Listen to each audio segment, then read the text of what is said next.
ओम परमात्मने नमः। कृष्णाय वासुदेवाय हरये परमात्मने प्रणतक्लेशनाशाय गोविंदाय नमो नमः।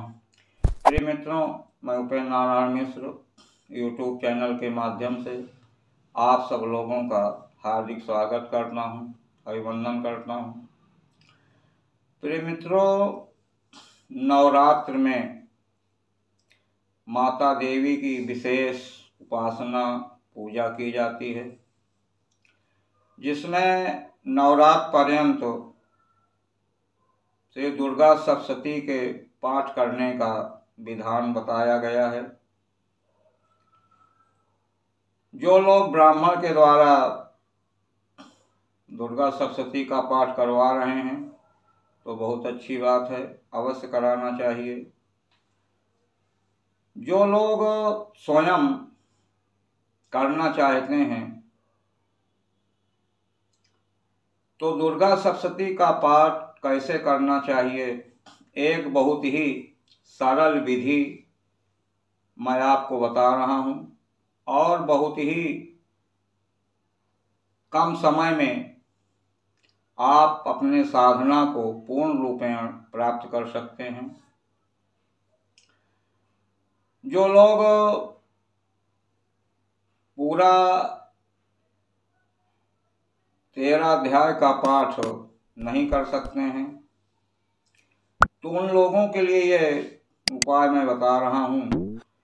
तो इस उपाय में आप 9 दिन में अच्छे प्रकार से एक पाठ की आवृत्ति आपकी हो जाएगी और यदि मन से आप पाठ करते हैं तो एक ही आवृत्ति का पाठ करने से आपकी सभी प्रकार की मनोकामनाएं पूर्ण होंगी और आपके घर में सुख समृद्धि भी प्राप्त होगी।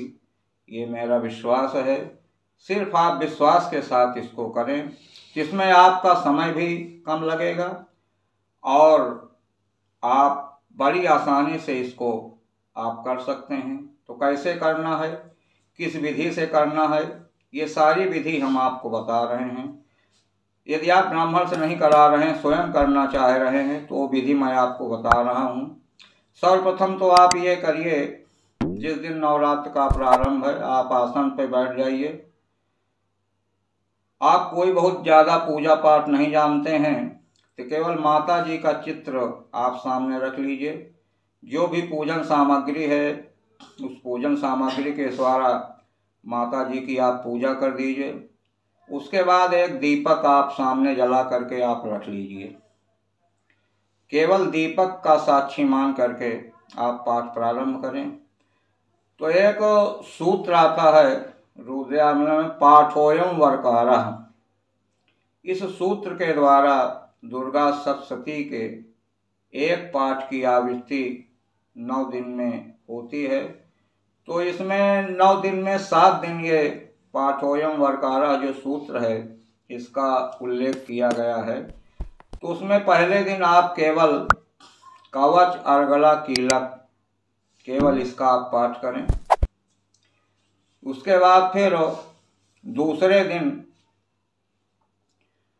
सूत्र में प शब्द आता है तो दूसरे दिन आप प्रथम अध्याय का पाठ करें।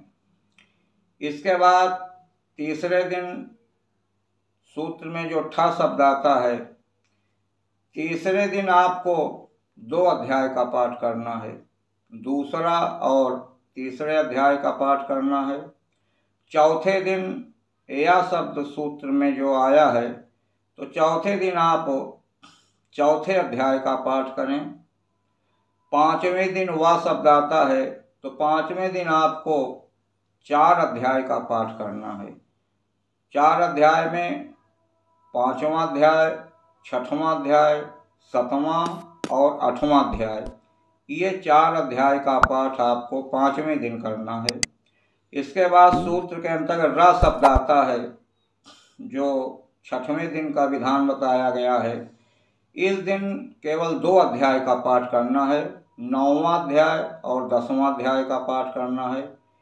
इसके बाद का शब्द आता है तो 7वें दिन केवल आपको एक अध्याय का पाठ करना, 11वें अध्याय का पाठ करना है।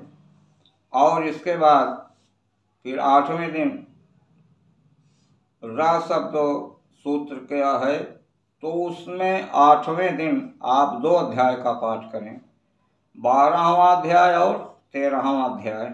इस प्रकार 8 दिन में आपका 13 अध्याय का पाठ हो गया।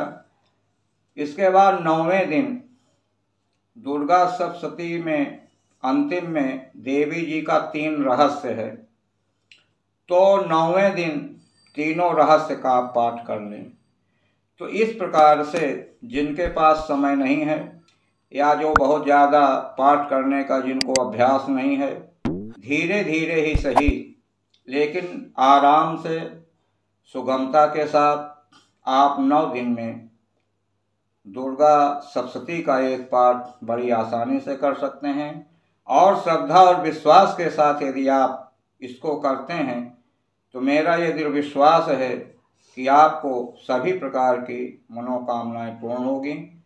तो प्रिय मित्रों, इस उपाय को आप इस विधि से करें, और यदि आप इस विधि से माता जी की आराधना पूजा करते हैं तो आपके सारे अरिष्ट दूर होंगे, धन धान्य की प्राप्ति होगी और माँ भगवती की आपके ऊपर, आपके परिवार के ऊपर असीम कृपा प्राप्त होगी। तो फिर मित्रों, इसका लाभ आप जरूर उठाएं। और यदि मेरी बातें आपको अगर अच्छी लग रही हों, यदि मेरे चैनल को आप अभी तक सब्सक्राइब नहीं किए हैं तो एक बार आप ज़रूर सब्सक्राइब कर लें। फिर जो भी वीडियो हम बोलते रहते हैं वो आपके पास तक आसानी से पहुंच जाएगी। आप उसको देखिए, उसका पालन करिए। यदि मेरे बताए हुए ये छोटे छोटे उपाय यदि आप करते हैं तो उससे आपको बहुत बड़ा लाभ भी प्राप्त होगा। आपको बहुत बड़ा अनुष्ठान कराने की ज़रूरत नहीं है, ना उसमें आपको बहुत ज़्यादा पैसा खर्च करने की ज़रूरत है। केवल आप ध्यान दे करके स्वयं आप कर सकते हैं। स्वयं आप उपाय करने के द्वारा आप अच्छी प्रकार से खुशहाल पूर्वक जीवन व्यतीत कर सकते हैं और माँ भगवती की आपके ऊपर जरूर कृपा प्राप्त होगी। तो फिर मित्रों, बस यहीं तक, फिर अगली कड़ी में फिर आपसे मुलाकात होगी। तब तक के लिए धन्यवाद।